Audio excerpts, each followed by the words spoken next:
If you've enjoyed, like I have, any of the Souls games such as Bloodborne, Dark Souls 2, Dark Souls 3, and Elden Ring, then you're going to absolutely enjoy Lies of P by NeoWiz. It's an outstanding mishmash of Elden Ring meets Sekiro meets Pinocchio that results in the creation of a classic and immensely enjoyable Souls-like experience. P organs are the source of your powers. Collect quartz to get the strength you need. It will get your heart pounding.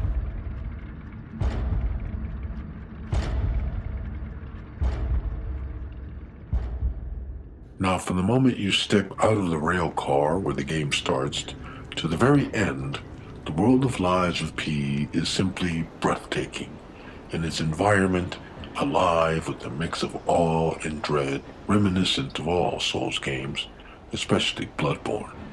And there are some vantage points from which the world you will explore can be taken in a single sweeping vista. The world contains a mixture of Gothic and Victorian architectural elements and themes that seem both possible and fantastical.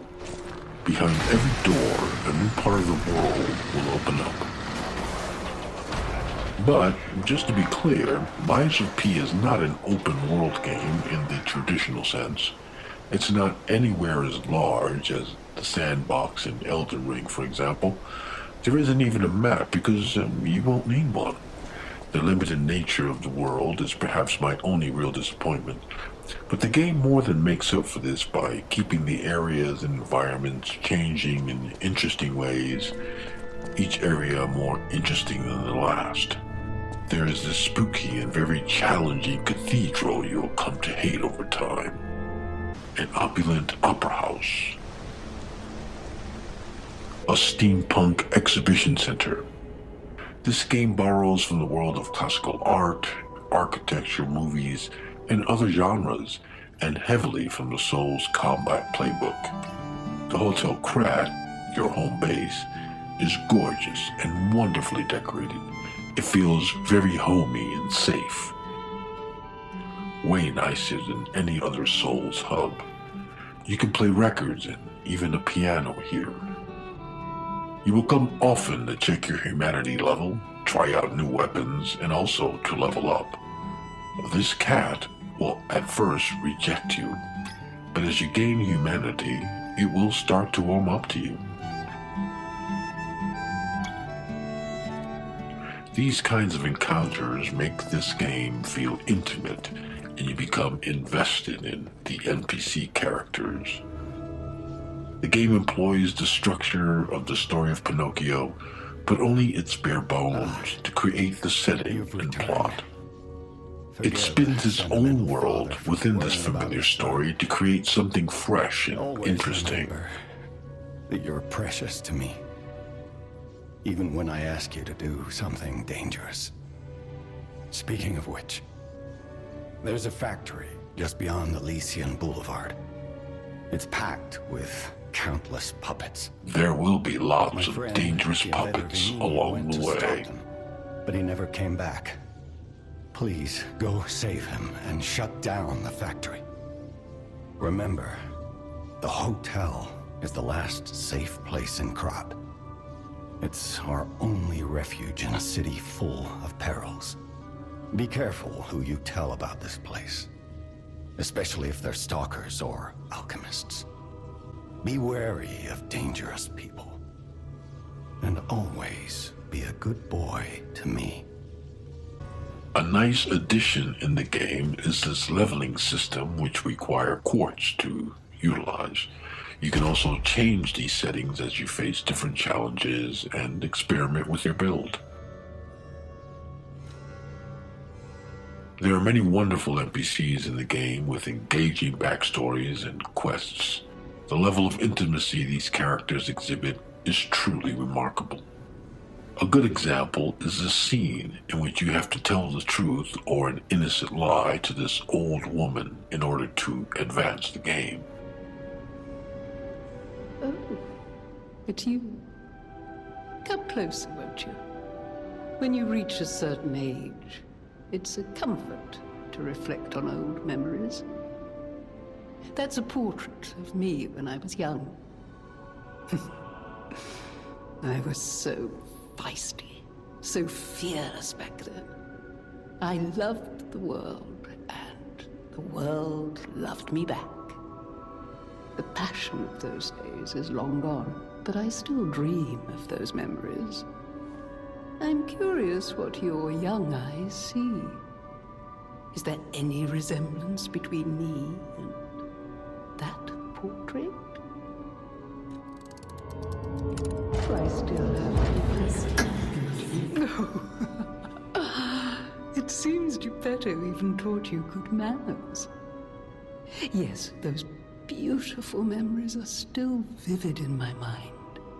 Time and the memories that fill it are all we have.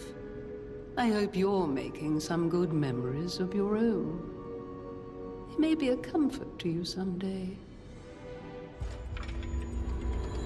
As a 62-year-old myself, I can truly appreciate her thoughtful words. This is the most beautiful cutscene in any game I have ever played. This game has definitely created some good memories for me. And that priceless scene is followed by this moment of sheer poetry.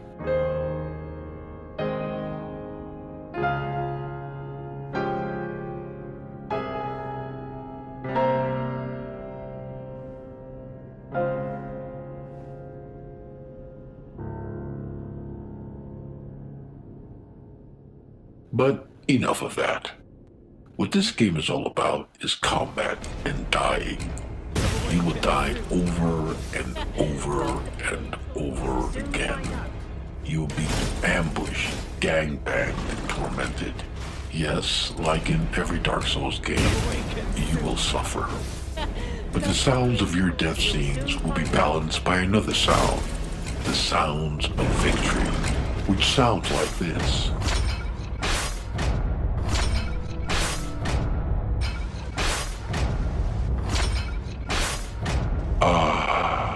Those sounds are the dopamine rush needed to keep you plowing forward. The boss fights in this game are varied and generally fantastic. You can use a material to summon a specter to help in the fight. The specter has no backstory, he's just this generic AI-generated wizard dude. But he will be your best buddy throughout the game. He will always enter the boss fight right after you do, from the lower left-hand corner. And he will be using the boss weapon you can obtain after beating the boss. This early boss is just fantastic. Look at those pointy boots. The Spectre is pretty aggressive and takes most of the attention and punishment away from you. But he can also kick ass on his own.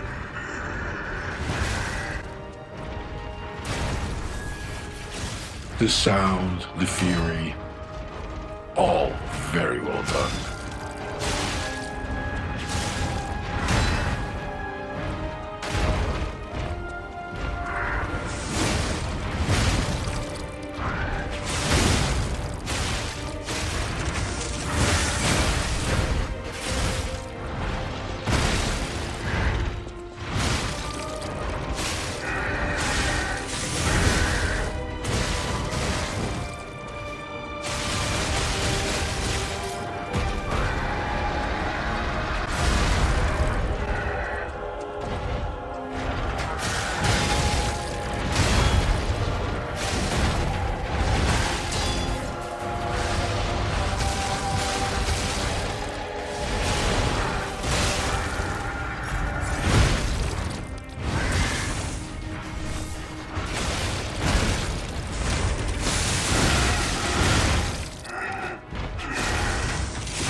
critical hits here are as rewarding as they are in Elden Ring.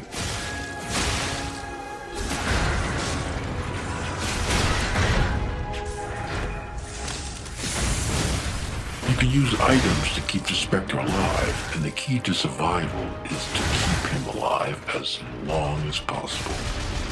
And that's because every boss fight will have 2 phases and 2 health bars. Look at this guy, he's insane. He can close the gap between you in the blink of an eye.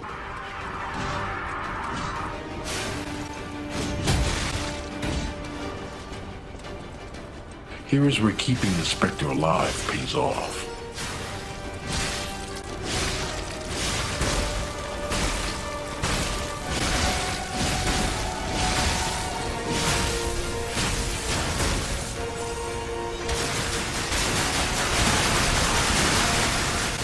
You still have to survive, of course. Now, if you die, this match is over, and you'll have to start the fight all over again.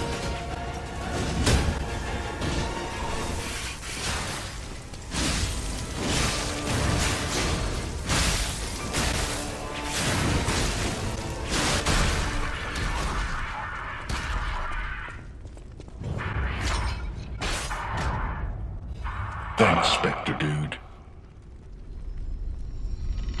Incredible! You defeated the king!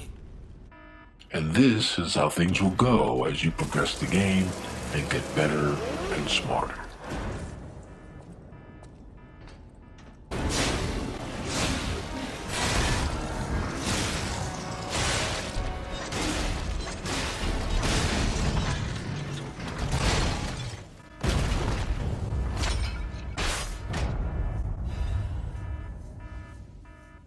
Just look at how cool these mini-boss characters look.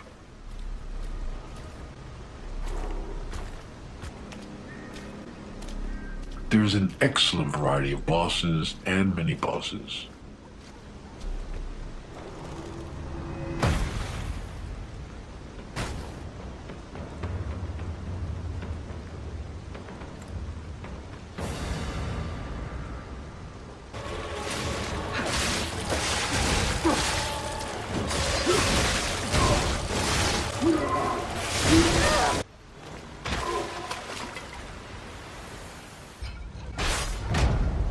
Now, each victory just makes you more confident to move on to the next crazy boss.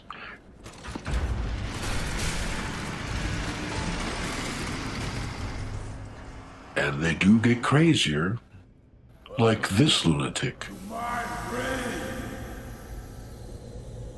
This is where evolution becomes real. Feel me. I am Victor, the champion.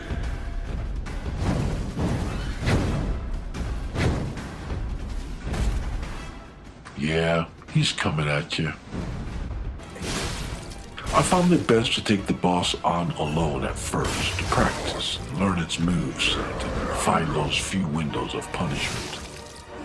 And then you can bring the Spectre in and get the boss to its second phase much faster. This strategy worked very well throughout the game. But there will be some bosses where you cannot use a summon. So there's no substitute for getting good, or smart, or lucky.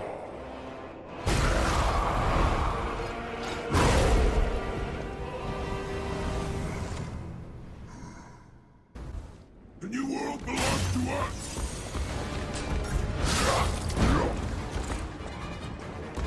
So weak, so unfit.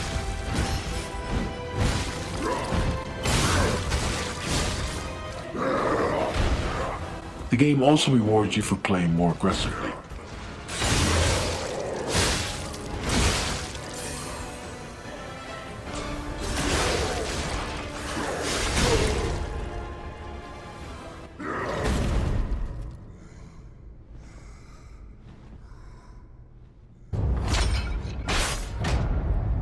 Oh, that was fun.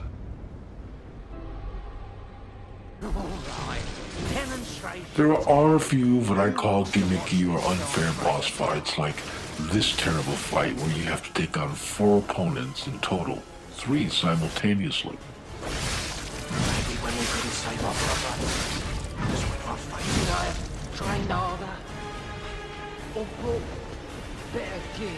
But with a few steel pipes and the use of a strategically placed pile of garbage, this too can be overcome with patience and practice. You finally make it to the island of alchemists.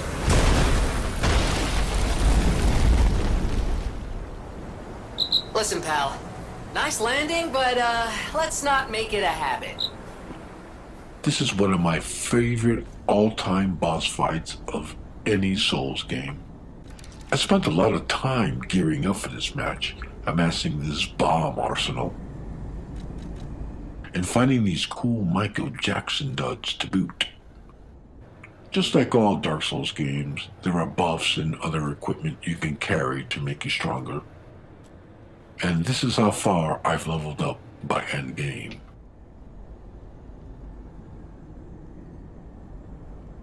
This is the best boss in the game in my opinion, and it forced me to work hard for the victory.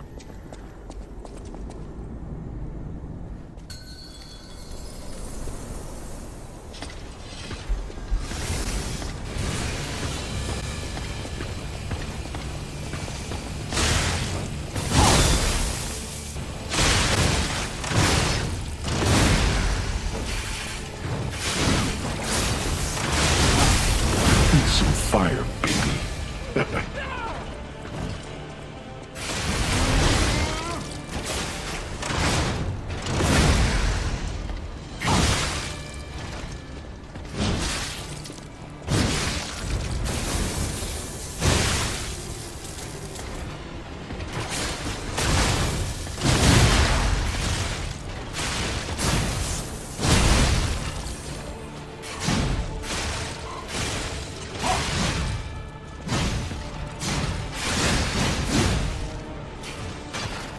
Her second phase is a brutal nightmare.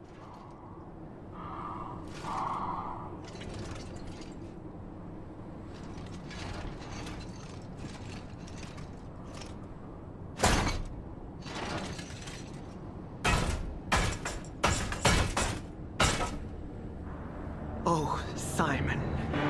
She looks like Daryl Hannah's Pris character from the movie Blade Runner.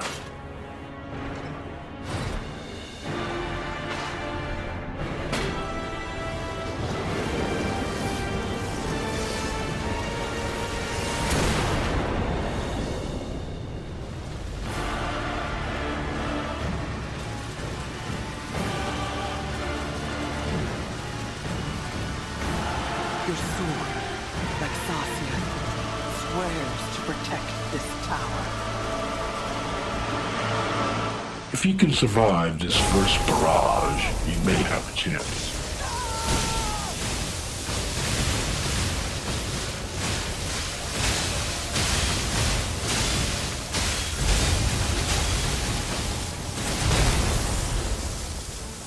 Now this may look pretty easy and lame, but trust me, it took hours to finally beat Daryl Hannah here.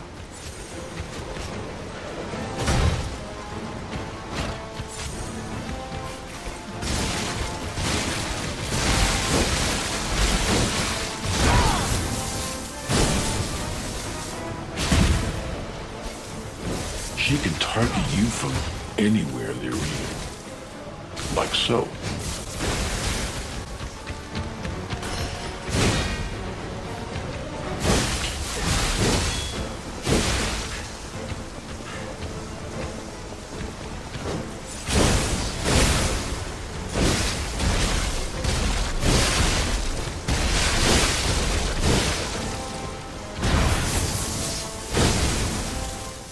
Fortunately, during this jump, she focused on the Spectre and not me, and falls right into my trap.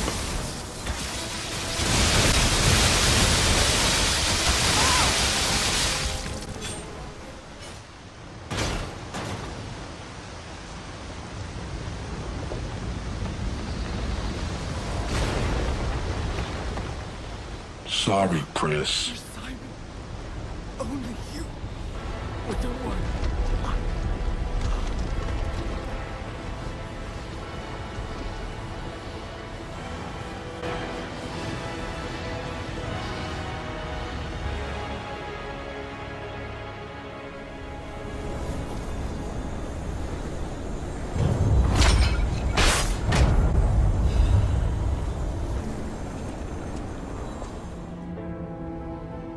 Now, if you've done all the right things along the story, you will get to the point where your hair turns gray.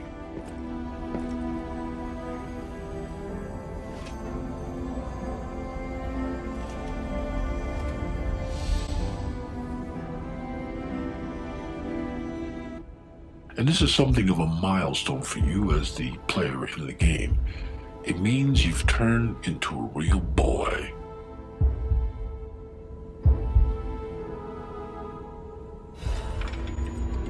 And you feel warmth. My, just look at you, all grown up. You don't realize it at first, but the length of your hair grows as you advance the game. This is one of the many fine touches this game throws in.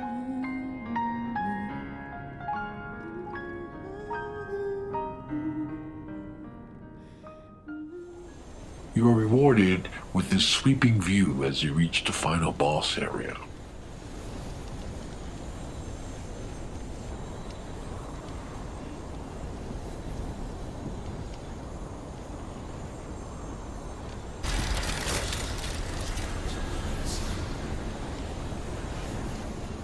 If your hair has turned gray like mine has, you can return to the Hotel Krat before the final boss to finally possess the weapon you've been working so hard to get your boyish hands on.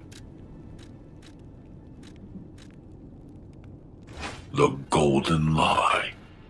At last, it is mine. Here it is in action. Except for one pretty-looking Fable attack, by this point, I have more effective weapons to use against the final boss. Still, I was able to get this on my first playthrough just before the last boss in the game. And if you're not careful to follow all the right steps, you may have to start a new game plus in order to get it. So, after hours and hours of deaths and several practice runs with the final boss, I had my perfect build and strategy ready for the evil Simon Manus. By this point, this puppet of Geppetto is one badass killer.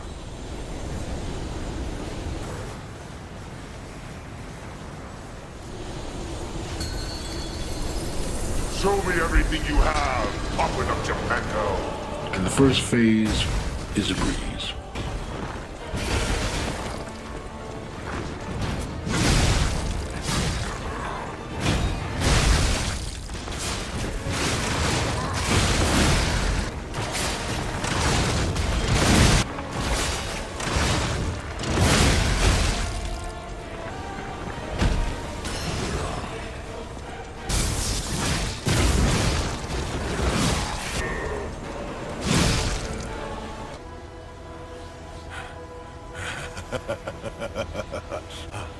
This is evolution.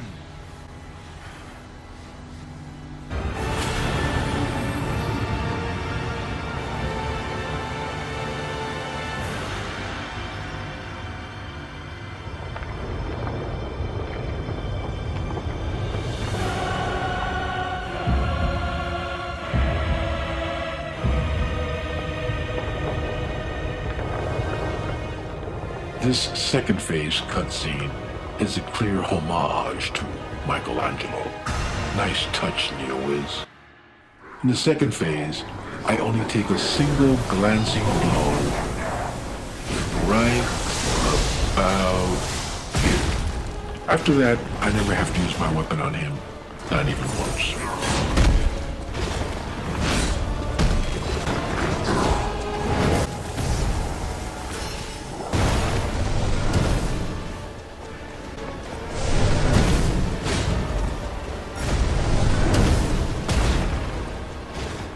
Destroyable items take the place of sorcery and incantations in Lies of P and are overpowered for that reason, I think. They also have ridiculous range.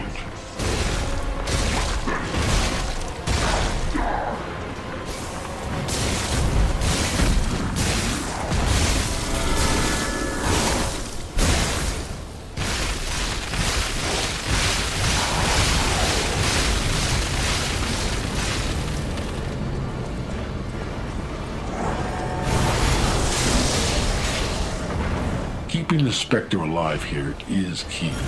The longer he lives, the longer the boss ignores you.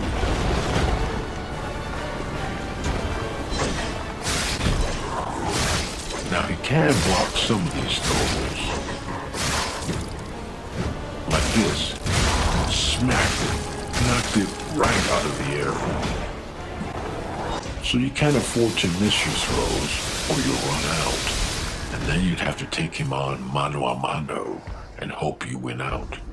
And just like that, the crazed man goes down with a whimper.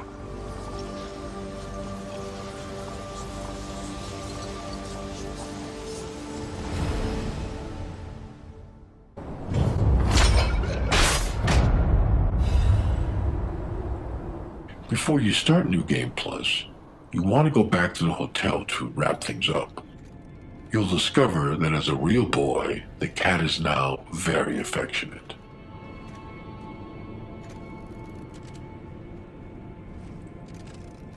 You can also sit at the piano and play this wonderful little piece.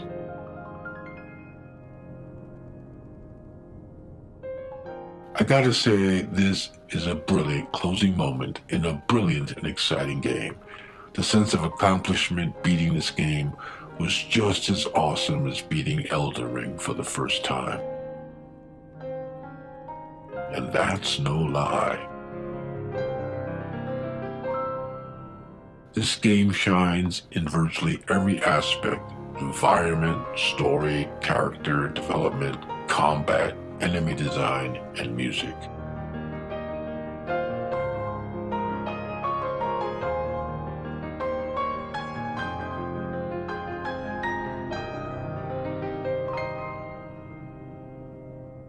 I do wish it had a more open world, but its linear design is well executed.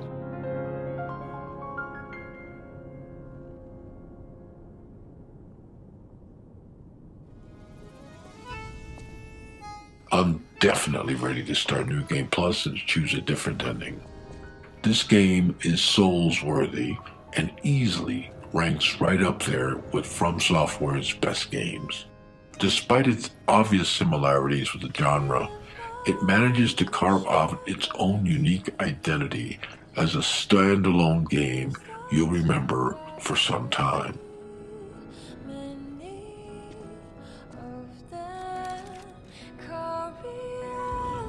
It's brilliant, and we'll give it a 10 out of 10. And yes, I'll even call it the best video game of the year for 2023. It's a home run for NeoWiz and for those who enjoy this type of game. So check yourself into the Hotel Krat and experience the challenging joys of Lies of P.